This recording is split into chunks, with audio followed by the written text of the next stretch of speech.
Para explicar el procesamiento de la información es necesario tener en cuenta cómo es el proceso de la transducción, el cual es el primer paso por donde los órganos de nuestros sentidos, como la visión, la audición, el olfato, el gusto y el tacto, convierten esos estímulos externos, como es la luz o como es el sonido, en señales eléctricas o impulsos nerviosos para que nuestro cerebro pueda comprender dicha información.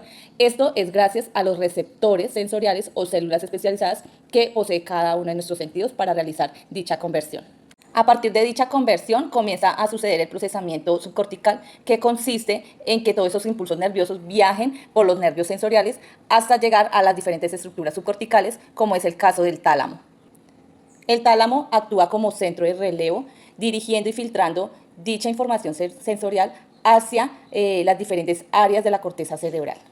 Pero antes de que esa información llegue a la corteza cerebral, la información debe ser procesada por los diferentes núcleos que hay en el tronco encefálico, como es el núcleo geniculado lateral, que se encarga de la información visual, el núcleo geniculado medial, que se encarga de la audición, el núcleo ventral posteromedial, que se encarga de la información del gusto y de la información somatosensorial, y por último, el núcleo ventral posterolateral, que se encarga de la información somatosensorial. Recordemos que el sistema olfativo no se encuentra vinculado con el tálamo, por tal motivo no se realiza este proceso.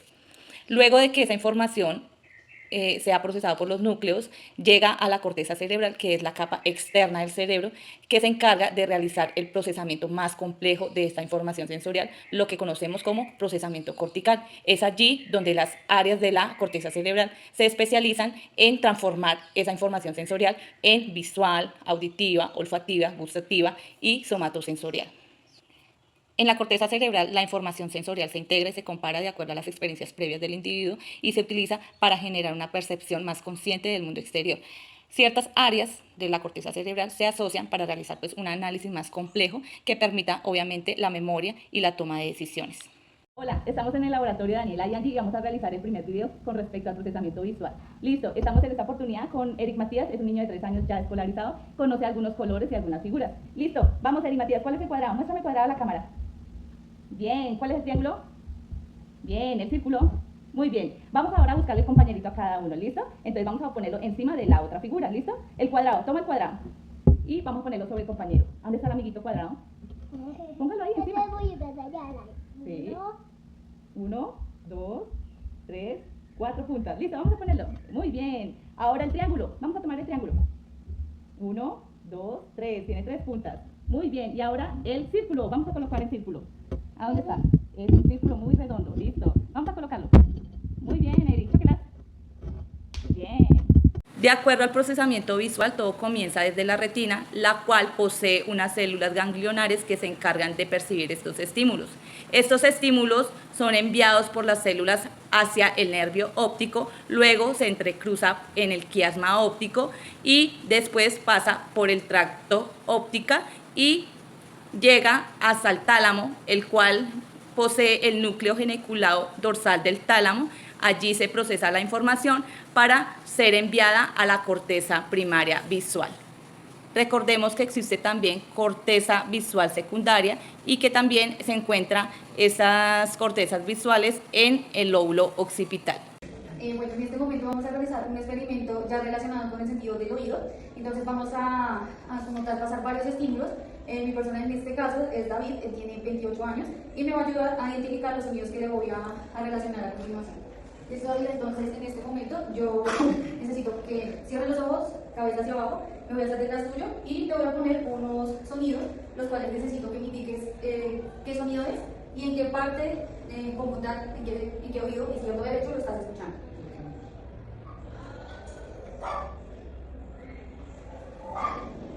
¿Qué es? Es un perro grande. ¿En qué parte lo escucho escuchas? a mano derecha. A mano derecha mía, ¿no? Sí. Muy bien.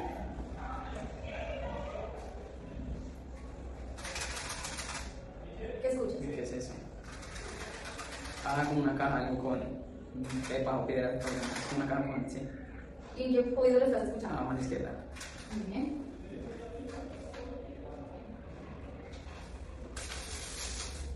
¿Qué escuchas? Yo estoy viendo una hoja de papel. ¿En qué oído lo A escuchas? mano derecha. Muy bien. Las ondas sonoras entran por el oído, de esta manera el tímpano vibra y pasan a los 3 huesecillos, el martillo, el yunque y el estribo. pasa por la ventana oval hasta el oído interno, donde está la cóclea, está lleno de líquido llamado perilinfa, y se encuentra el órgano de corte, que contiene unas 20.000 células especializadas denominadas células ciliadas. Estas tienen cilios que van hasta el interior del líquido. Cuando pasan las vibraciones, los cilios y el líquido vibran. Las vibraciones de los cilios hacen que las células ciliadas envíen señales al cerebro a través de los nervios. El cerebro interpreta las señales nerviosas como un sonido. Los impulsos eléctricos viajan a lo largo del nervio auditivo y pasan por muchos centros de procesamiento de la información. Las señales del oído derecho llegan a la corteza auditiva situada en el lóbulo temporal del lado izquierdo del cerebro. Las señales del oído izquierdo viajan a la corteza auditiva derecha. La corteza auditiva clasifica, procesa, interpreta y archiva la información sobre el sonido. La comparación y el análisis de todas las señales que llegan al cerebro permiten detectar determinados sonidos y suprimir otros, como el ruido del trasfondo. Hola, hoy vamos a realizar otro experimento relacionado al sentido del olfato y del gusto.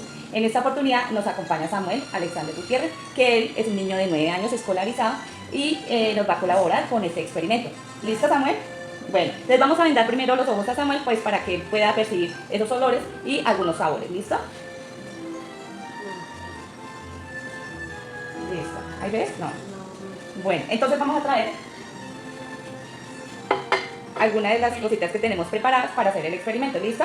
Entonces, primero, recordemos que el gusto y el olfato pues están estrechamente relacionados y estos requieren de la intervención de receptores químicos.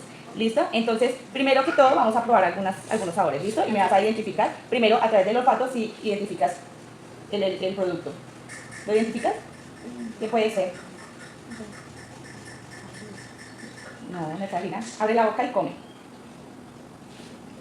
Queso. Queso, muy bien. Listo. Vamos con otro producto. Vamos a probarlo. ¿Listo? Con el olor primero.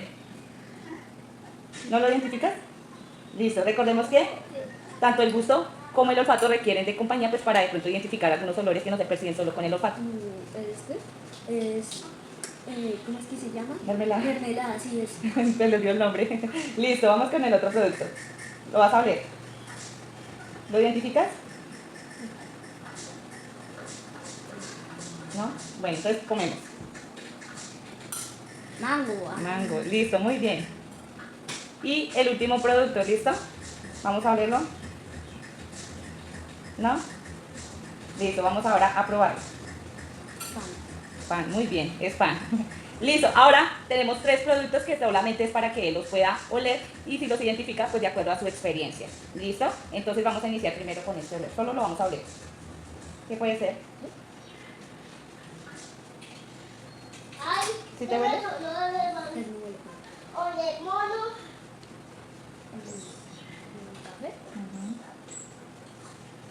¿Y este? Jabón. Estos flan, pero sí son productos de aseo. ¿Y este último? Perfume. Perfume, muy bien, gracias. De acuerdo al sentido del gusto, la información es detectada principalmente por las papilas gustativas que al comer o al beber, pues las sustancias químicas de los alimentos se disuelven con la ayuda de la saliva y entran después en contacto con las células receptoras, que son las que identifican los sabores, ya sea dulce, salado, ácido o amargo, según pues la especialidad. Cuando la célula receptora pues detecta esta sustancia química, genera pues una señal nerviosa, la cual se transmite por el nervio gustativo. Luego esas señales nerviosas llegan al tronco encefálico, donde allí se procesa la información en el cerebro. Y después se transmite al tálamo, especialmente al núcleo ventral posteromedial, el cual actúa como una estación de relevo para esa información sensorial. Y finalmente, pues estas señales llegan a la corteza gustativa, que se encuentra exactamente en el lóbulo parietal. Ahora, ¿cómo percibimos los olores? Pues el sentido del olfato también es químico y requiere unas células olfatorias, las cuales responden a estos estímulos. Ellas se encargan de captar y codificar todas esas moléculas olorosas que recogen para que finalmente se filtren y se envíe esa información al cerebro para que sea procesada la información. Esa información recogida y procesada es gracias a las neuronas, las cuales llegan hasta la corteza olfativa, exactamente a la corteza piriforme, que es la que se encarga de hacer este proceso, y ese proceso se vuelve también asociativo porque pues tiene que ver con que el cerebro comienza a asociar los nuevos olores con otros olores que están almacenados en nuestra memoria. Bueno, en este momento vamos a realizar un experimento relacionado con el tacto. Vamos a pasar diferentes estímulos a una persona que me va a acompañar directamente para realizar como tal el experimento. Su nombre es David, él cuenta con 28 años actualmente. Entonces, David, yo voy a realizar un experimento. Voy a pasar diferentes estímulos para que porfa pues los toques y me vayas diciendo qué textura tiene y que probablemente de pronto tú puedas entender qué es. ¿Listo? Entonces, pues, si puedes por favor mirar hacia abajo con los ojos cerrados, me extiendes las manos. Listo, te voy a pasar el primer estímulo, dime qué crees que sea y qué textura tiene. Es como en tela. ¿Es qué? Es como en tela. Sí. ¿Qué crees que sea? Y tiene forma como, no sé, como un girasol, como un muñeco. Es suavecito. ¿Lo sientes frío? ¿Lo sientes caliente? ¿Cálido? No, cálido. Ok. Listo. Si quieres, préstamelo. Te voy a pasar un segundo estímulo. Mira. Esto es pegajoso. Sí. Es como papel, como una especie de cinta. ¿De cinta? Sí. ¿Está frío? ¿Está caliente? También tipo cálido más o menos. Ok. Préstamelo. Te voy a pasar el tercer estímulo. Este lo voy a dejar acá encima de la mesa y lo vas a tocar. ¿Cómo lo sientes? ¿Qué crees que sea? Pues tiene partes lisas, tiene partes como corrosivas, Como el relieve. sí, como un alto relieve, sí, en estilo 3D. ¿Qué crees que sea? Y es como una carpeta, sí, es como estilo carpeta. Listo, con esto hemos finalizado como tal el experimento del sentido del tacto. Los receptores táctiles envían información a las neuronas del sistema nervioso central. La mayoría de las señales del tacto viajarán hasta el cerebro antes de que se puedan procesar y comprender. Cuando el cuerpo toca algo que pueda dañarlo, como una superficie caliente o un objeto afilado, se procesa la información por la médula espinal. Cuando la información táctil llega al cerebro, la corteza sensorial la clasifica. La corteza sensorial es un área del cerebro que procesa la información sobre el tacto y otros sentidos. Los científicos la llaman músculo u hombrecito. Al tipo de mapa nervioso que se encuentra en la corteza sensorial, el sistema sensorial somático se vuelve contralateral, ocurre en un lado opuesto. Al lado izquierdo del cerebro percibe sensaciones relacionadas con el tacto que se originan en el lado derecho del cuerpo y viceversa. Los axones de los núcleos de la columna dorsal ascienden por un tacto denominado lemnisco. Este asciende a través del bulbo raquídeo, la protuberancia y el mesencéfalo, y sus axones hacen sinapsis con neuronas del núcleo central posterior al tálamo.